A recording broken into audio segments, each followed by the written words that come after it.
Llegó la historia.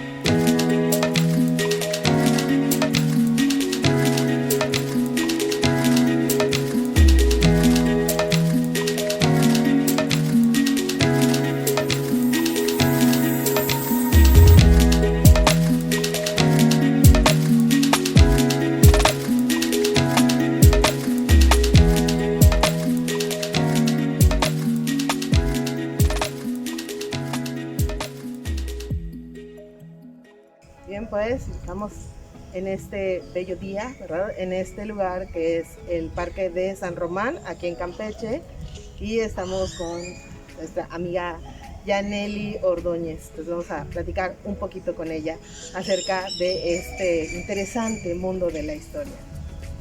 Bueno, para comenzar, estamos aquí en la sana distancia, ¿verdad?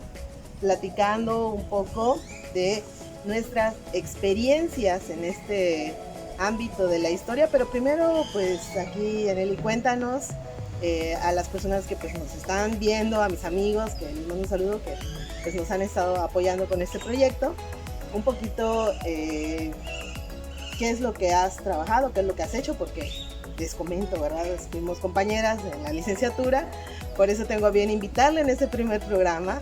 Digamos que pues ahí estuvimos trabajando pues bastante intensamente esos 4 años en la licenciatura, y hasta la fecha de repente por ahí nos reunimos para platicar, y digo pues para qué platicar en privado cuando podemos platicarles aquí a todos los amigos en público, ¿verdad? ¿Qué es lo que hacemos dentro de la historia?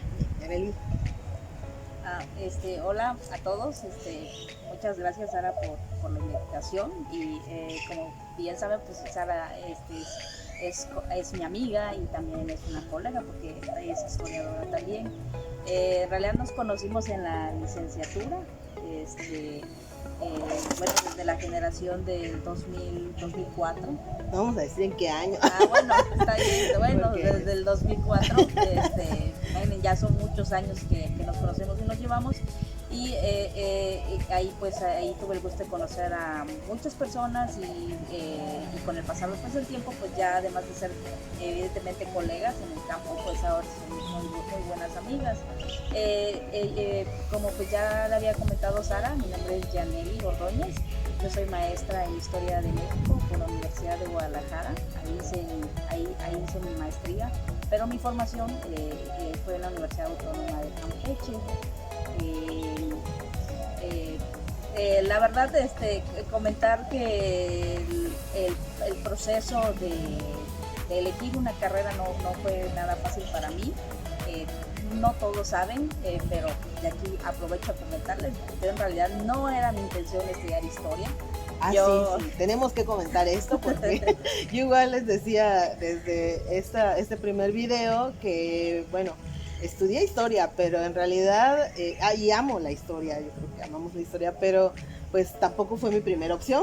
Pero a ver, cuéntanos, ¿cuál fue tu caminito? Bueno, yo en realidad quería ser arqueóloga.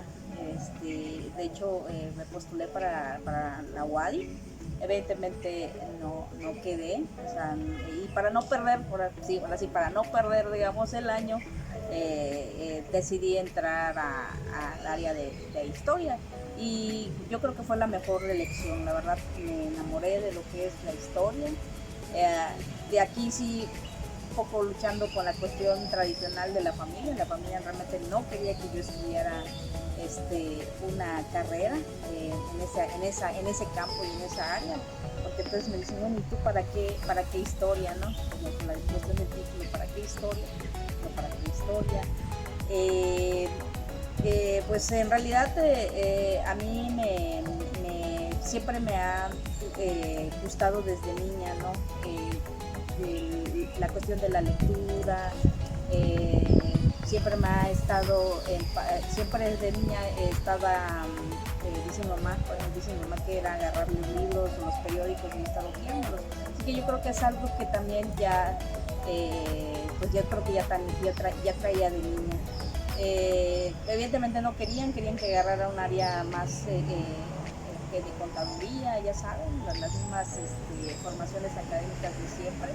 Bueno, para hacerles el contexto, ¿verdad? De todo esto, pues vivimos en una ciudad bastante pequeña, en la provincia, porque pues nosotros no vivimos en la capital de nuestro país. Y eso, pues evidentemente nos habla de una localidad bastante tradicionalista. Y les comentaba pues a otros compañeros y alumnos que de repente no es común ver investigadoras, y menos en nuestra época, si hace 20 años, pues no veías a una investigadora en lo social y tampoco en otras áreas. Era raro conocer a una ingeniera, a una médico que fuera pues así, ¿no? De nombre. Sí habían obviamente doctoras, pero o médicos, pero era muy raro, salvo en los hospitales o en la universidad, pues era muy raro ver ese tipo de cosas, ¿no? Más que nada por la cuestión de que estos grandes espacios, o en este caso carreras, digamos ahora sí profesionales, era más dominada por cuestiones de hombres, ¿no? Siempre la mujer ha estado como en un área un poco relegada, o no no ocupando puestos tan importantes.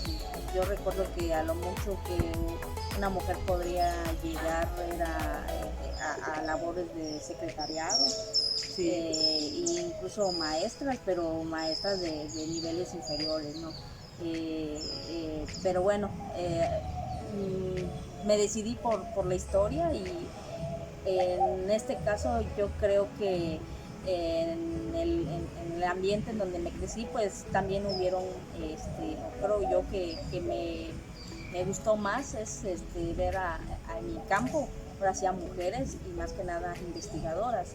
Y claro, también habían evidentemente varones, hombres, pero yo creo que lo que me terminó llamando más y continuar en la carrera es esta cuestión de la investigación, y más realizada por mujeres, ¿no? Que eso es algo que yo recuerdo, porque en la preparatoria era muy poco, realmente yo recuerdo muy pocas maestras, o sea, mujeres, realmente era un campo dominado por hombres. Y pues me gustó mucho el hecho de que estuvieran mujeres bien preparadas en el área específicamente de la investigación,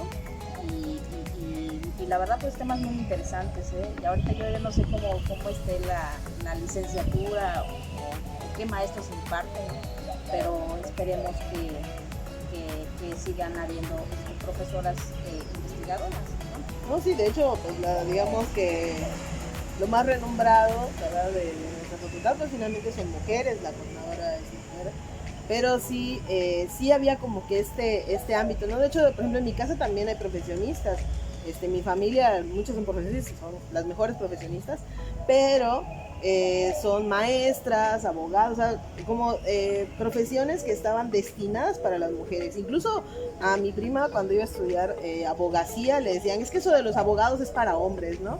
Y pues a ella no le importó y se decidió para abogada. Y sí, era lo mismo, ¿no? Y para mí no solo era el hecho de no es para mujeres, sino además era algo que me decían, pues es que eso es un lujo, porque eso, o sea, ¿para qué vas a estudiar? ¿Vas a ser escritora? El escritor es un lujo, porque ¿quién va a hacer libros? ¿No? Nada más te vas a sentar a escribir, y eso, ¿cómo produce dinero? Entonces, es un poquito difícil ese camino, pero yo creo que iba a ser más difícil lo que yo quería estudiar, que realmente era antropología y en especialidad en forense. Pero bueno, en esa época no había por aquí cerca ninguna escuela que trabajara eso, entonces era irme lejos, y no, tampoco me iban a dejar. Ahí sí, ¿no? Y dije, bueno, pues vamos a ver qué hay en esa cosa que se llama historia, porque además alguien ya me había dicho que yo como que me veía como historiadora, pero pues yo no le quise creer a esa persona. Es un maestro que, bueno, por ahí yo creo que él ya ni me recuerda, pero sí, él fue el primero que me dijo que yo debería estudiar historia, porque a mí me gustaba igualmente todo lo que tuviera que ver con la cultura. Yo siempre, de hecho, él como no era de Campeche, yo siempre le preguntaba, bueno, que en su juventud, en su infancia, qué hacían, que no sé qué, Entonces me dice, no, pues por a ti, por lo que siempre platicas, por lo que te gusta, por lo que veo que en la clase, ¿no? Te interesa, pues yo creo que historia. Pero pues yo ni siquiera sabía que existía esa carrera aquí en Campeche. Y por eso también es mi interés como de traerles este canal, porque a veces no sabemos que existen esas carreras y que son bien interesantes y bien funcionales, pero pues no le vemos a simple vista esa funcionalidad y ese interés, ¿no? Entonces, bueno, aquí va, a ver si vamos pues mostrándoles un poquito cuál es ese camino de la historia. Y bien, bueno, entonces aquí la compañera pues ya ha estudiado su maestría, ha tenido un poquito más de experiencia con la cuestión de la investigación. En general, la investigación histórica, ¿qué significa para ti? Bueno, yo creo que la investigación histórica como tal para mí es una puerta, ¿no? Es adentrarnos ahora sí a conocer el mundo, pero desde nuestro presente, pero también voltear hacia el pasado, ¿no? Y aquí volvemos sobre la cuestión de la definición de la historia, ¿no?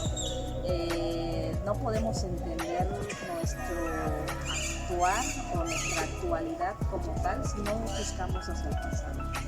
La historia es ahora sí la ciencia que nos ayuda a entender y explicar en este constante devenir del hombre en general, a través pues, evidentemente del pasado, cómo se dan todos estos procesos. Hablamos de procesos porque fíjate que algo muy curioso, y tal vez porque no tenemos la madurez, digamos, llamarlo intelectual.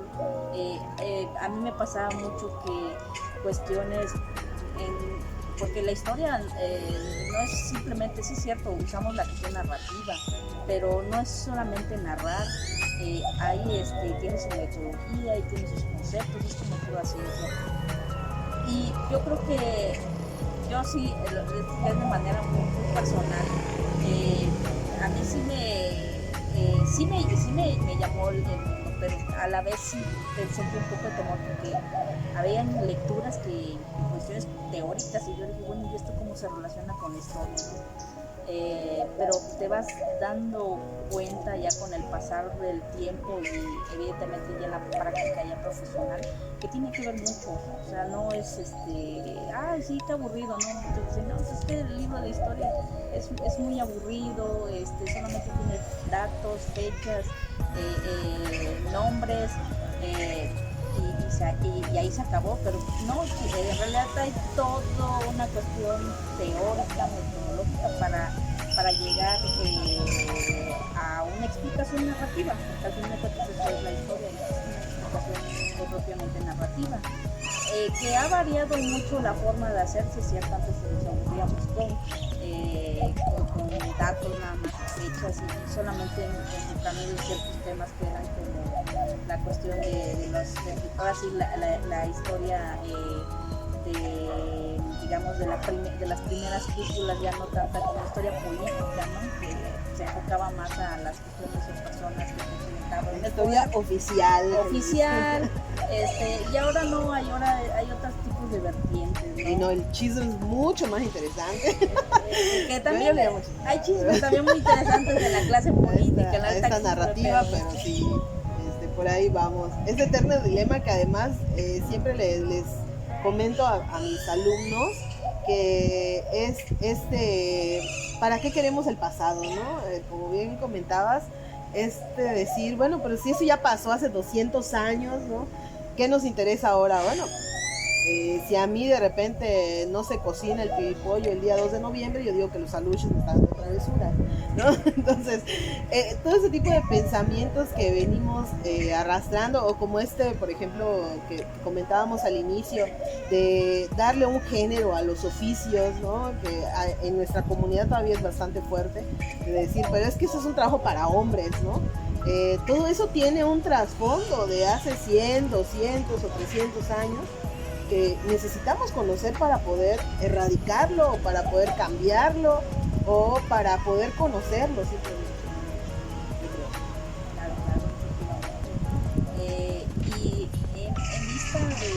ese mirar ese pasado, ese presente hacia el pasado, es en cómo nos vamos, surgen los temas de investigación. Evidentemente, yo en el caso propiamente de mi trabajo de licenciatura, el trabajo de licenciatura,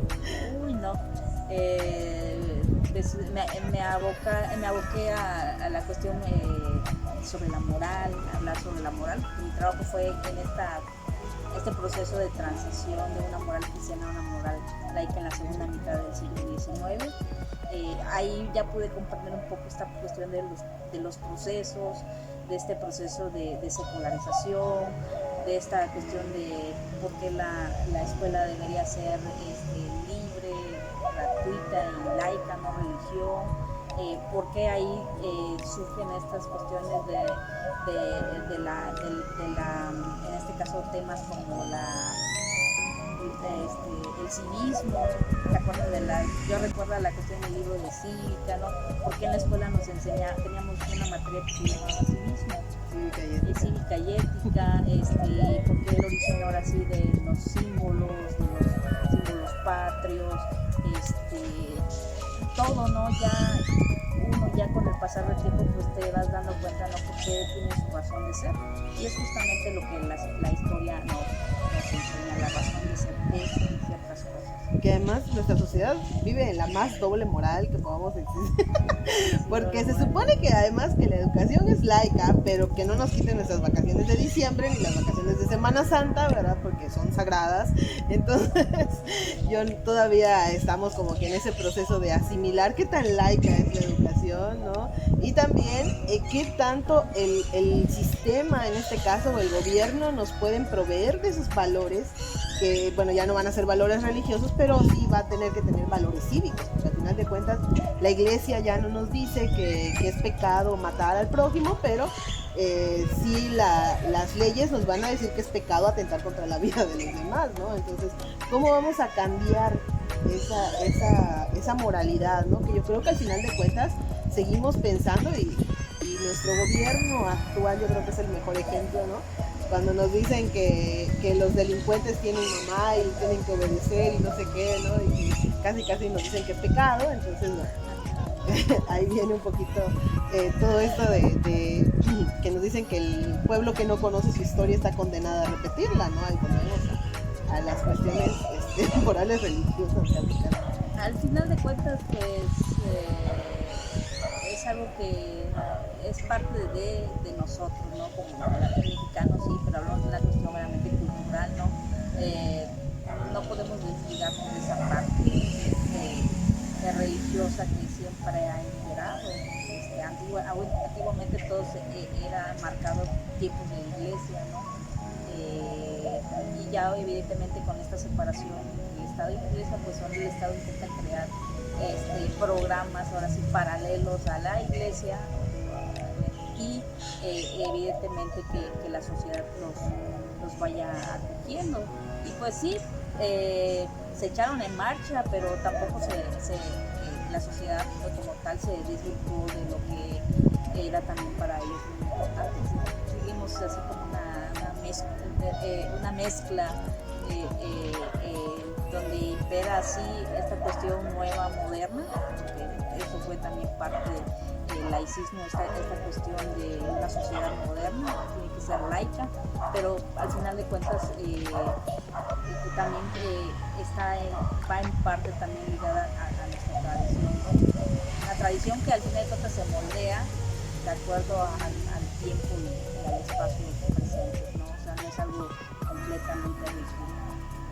Sí, totalmente, y que es una cuestión, como bien dices, cultural de nuestro pueblo, ¿no? de nuestras sociedades, porque al final de cuentas, pues no es porque México sea una sociedad tan homogénea, ¿no? Incluso hay grandes diferencias con la gente que vive en el norte, por ejemplo, a la gente que vive en el sur, pero pues bueno, más o menos vamos teniendo esta misma, digamos, al menos el centro y el sur son bastante homogéneos, ¿no? En ser, por ejemplo, pueblos todavía muy religiosos, quizá no pertenecen a una sola religión, no pertenecen a una religión en específico, pero siempre es como que la idea de tener una religión. O sea, ya eso es bastante, cosa que en otros países o en lugares muy lejanos pues no se ve, ¿no? En el caso de Europa o en otros lugares donde pues, no, la gente no se preocupa de si eres de una religión o no, pero aquí sí, o sea, aquí lo primero es saber de qué religión eres, ¿no? Y es muy importante para las personas todavía. Entonces, En las obligaciones cristianas, claro, también. Están arraigadas. Bueno, en el caso de nuestro pequeño terruño, vamos a llamarlo, aquí sí todavía son, ya tienen mucha fuerza. Entonces, bueno, continúa hablándonos de tu proyecto de la licenciatura, ¿no? Un poquito que nos comentes, pues, dentro de todos esos 4 años, ¿verdad?, que pasamos en la licenciatura, no sé, qué herramientas te pudieron ayudar a este planteamiento o en este tema en específico del que hablabas, porque yo creo que en nuestra facultad se enfocan mucho al siglo XIX, porque la gran mayoría de nuestros docentes trabajan en esos temas. Bueno, yo haciendo ahorita un recuento, fue mi paso por la universidad. Bueno, yo recuerdo en historia contemporánea, no sé si estoy así la materia, pero recuerdo que una vez entregué un trabajo sobre congregaciones monásticas en Europa. Yo creo que también ese tipo de temas, los conventos, también tiene que ver también, lo que es la investigación hay muchas cuestiones que pueden motivar en este caso, un investigador, desde ciertos temas específicos, bueno, yo en particular, tú sabes, yo soy animadora de Tijuana. Me gusta mucho leer.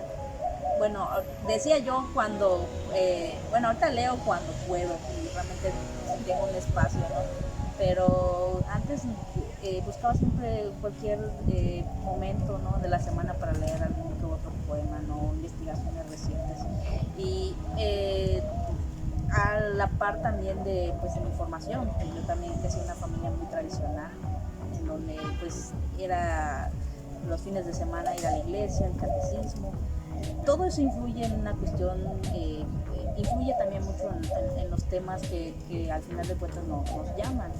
Yo creo pensar también que fue parte de mi contexto, mi contexto familiar, que me ha impulsado por lo menos estar ligada a esos temas. Yo creo que es uno. También tuve una muy buena profesora, yo creo que no la recordamos, que le encantaba mucho acerca sobre la historia de la iglesia.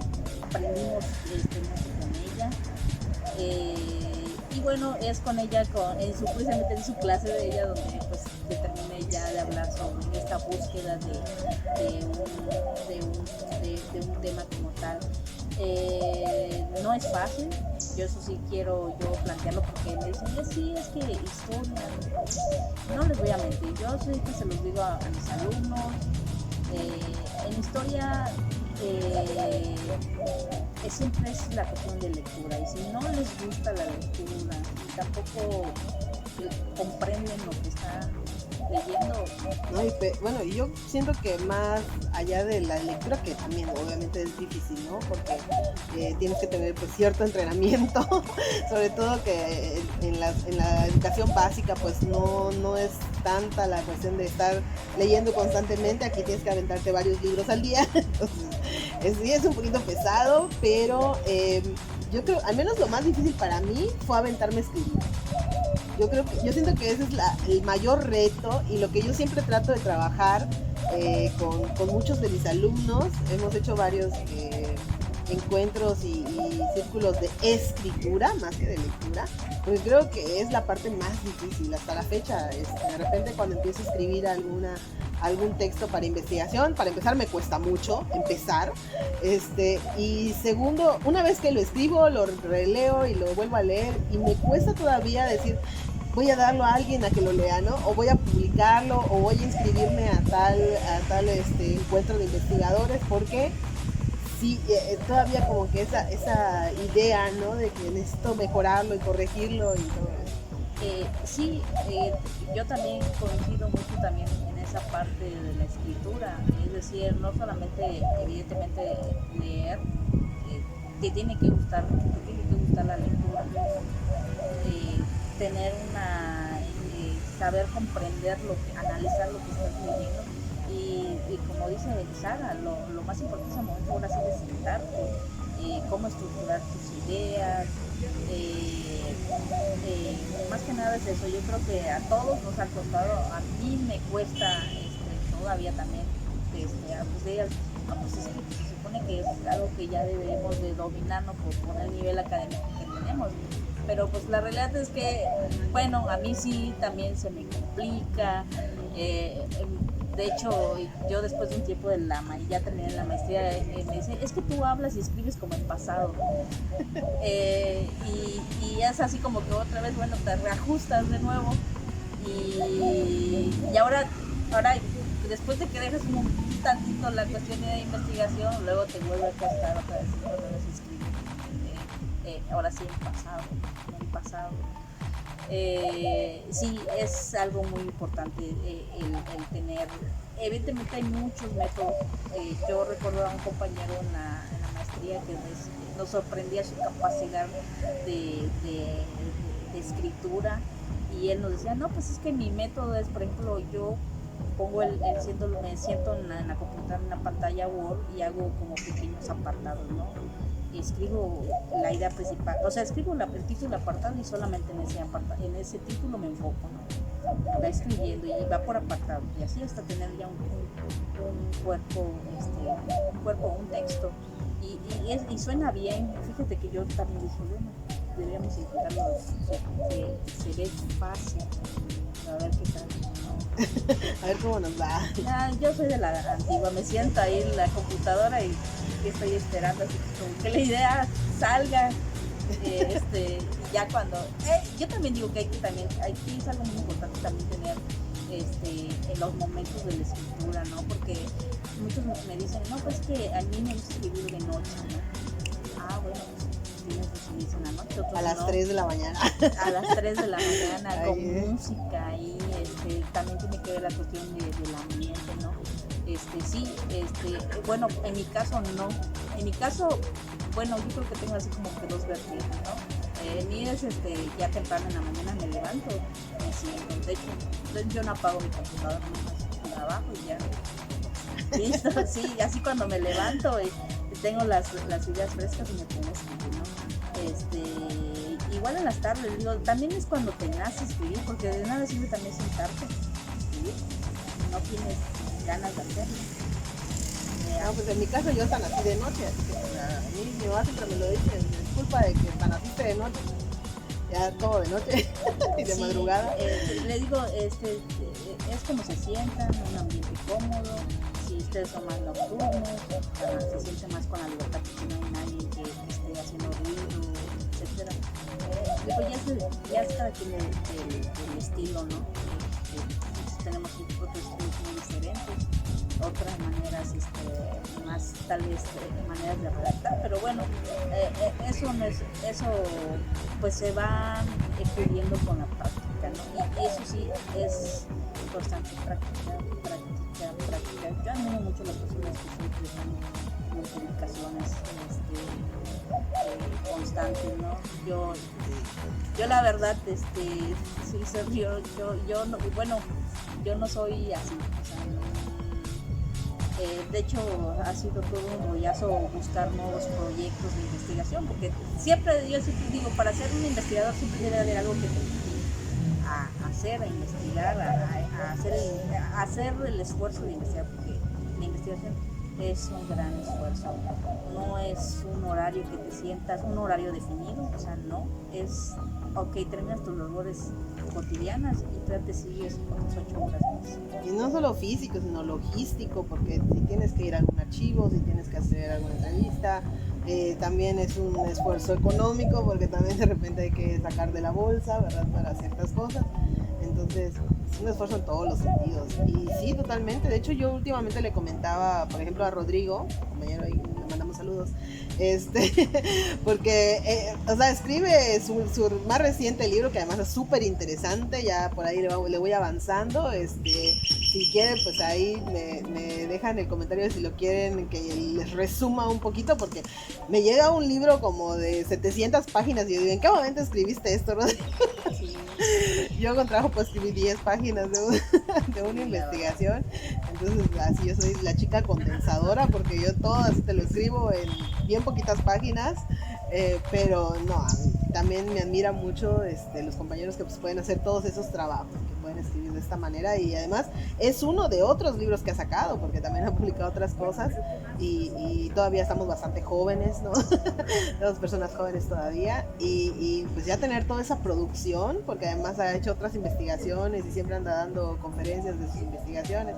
Pero bueno, en ese texto que él habla acerca de todo esta cuestión con los piratas y todo eso, está bien, bien chulo el libro, pero bueno, vamos a platicarlo luego, más adelante. No, sí,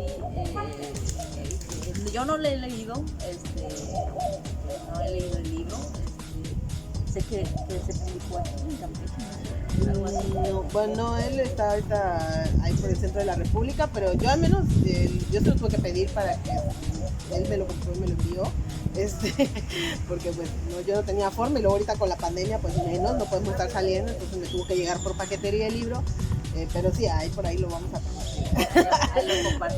para estar al tanto de esa lectura, porque sí está muy interesante, hay mucho chisme también que sacar por ahí, acerca de todas esas experiencias que hasta la fecha todavía no se crean que esta cuestión de los piratas es bien interesante. Por ahí yo les voy a hacer un videito acerca sí, y es interesante, porque muchos podrían decir, bueno, es que ya la piratería, con los chole, ahora sí como chole con lo mismo, ¿no?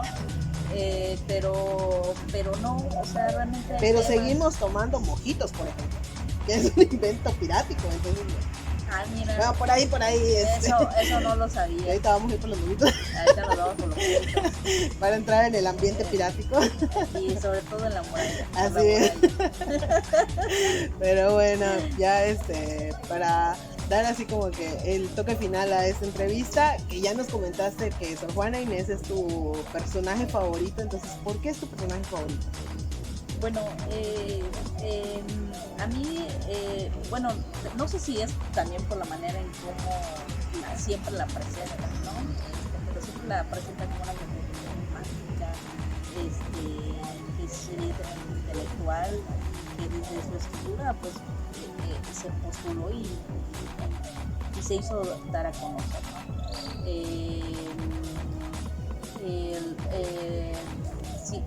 Sí es cierto, en el tiempo en el que vivió, claustrada, pues en ese pequeño espacio, tal vez en ese rincón, pues a través de la escritura, pues puede ser como una manera de liberación, ¿no? De liberar, de conocer.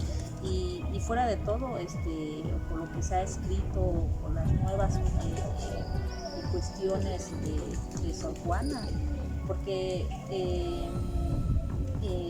ella, bueno, a pesar de que está encerrada en un convento, la visitaban personas muy importantes, ¿no? O sea, independientemente del espacio, claustrada. No, intercambiaba con personas muy interesantes, o sea, muy importantes de su época, porque hay obispos y cardenales y demás gente. Sí, es una mujer que también en su momento también causó revuelo en la opinión pública, o sea, por sus escritos, ¿no? Más que nada es eso, ¿no? A mí siempre me ha alimentado esa cuestión de Sor Juana. Y más que nada también por la escritura, que es, bueno, a mí en lo particular es increíble. Yo a veces digo, wow, esta mujer, ¿cómo en un espacio muy pequeño, reducido, cómo es que tenía esa facilidad y esa creatividad, ¿no? Que además muy adelantada a su época, porque si revisamos pues los textos que se escribían en ese momento, que además la mayoría de los escritores eran hombres, pero aún así ella estaba, o sea, creó toda una nueva forma de hacer poesía, que eso es bastante interesante, no solo para ser mujer, o sea, para ser escritor, para la poesía en general. Y a mí, yo siempre la pongo de tarea ahí con mis alumnos, ellos lo saben y terminan fascinados con Sor Juana, terminan también siendo fans de Sor Juana, pues yo creo que quién no. Sus textos siguen siendo tan vigentes cuando ella los escribió a principios de la época colonial y siguen siendo vigentes. O sea, mis alumnos lo leen y dicen, sí, es cierto, no vamos a levantarnos en contra de los hombres porque nos juzgan de razón. Pero bueno, es la cuestión de Sor Juana es una figura muy importante de las letras no hispanas, ¿no? Su legado, ¿no? Yo digo, en Guadalajara hay un doctor, no recuerdo su nombre, pero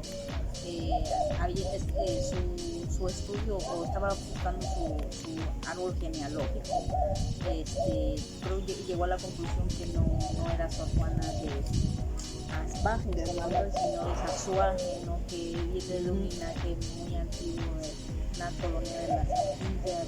Bueno, todavía sigue dando Sor Juana mucho que hablar, ¿no?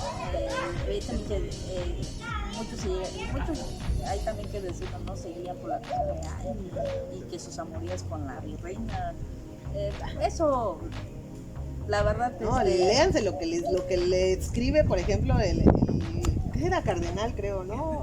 Sí. Entonces, bueno, le escribe él, obviamente criticándola, porque pues siendo mujer y luego siendo religiosa andaba escribiendo tantas cosas sobre la iglesia, pero luego ella le contesta. Sí. Entonces, ese chisme está súper interesante, ya no sé por qué se enfocan en otras cosas. Sí, y creo que se llama Cartas o Respuestas Europea. Es interesante porque ahí narra ella su vivencia, ¿no? Es como su acercamiento a las letras, ¿no? Su crianza, y evidentemente y es interesante porque ahí defiende la postura de la mujer a escribir, porque es bueno, en su caso ella negando, bueno, más no negando, era escribir su derecho a poder a expresarse. Pues yo creo que sigue vigente, o sea, comento, porque, por lo que a mí me parece muy interesante, porque las mujeres seguimos, ¿verdad? Como mucho con este estigma de que la mujer es para tener hijos, para casarse y para tener hijos. O sea, digo, está bien, es una virtud y qué bueno que las mujeres podamos dar vida, pero existen muchas otras cosas que podemos hacer, podemos expresarnos. Por ahí investigaban hace poco que, bueno, que si en la época de los hombres de las cavernas las mujeres también cazaban, sí, probablemente, porque todos era parte de la ocupación de todos no morirse de hambre, ¿verdad? A veces no morir de hambre es nuestra pasión, pero sí, es decir, las mujeres pueden hacer muchas cosas y podemos expresarnos, y esto ha sido todo un proceso. No es que siempre haya sido así, sino ha pasado por un proceso, pero en este momento, y que Sor Juana lo vivió, era pues las mujeres es para casarse y tener hijos, ¿no?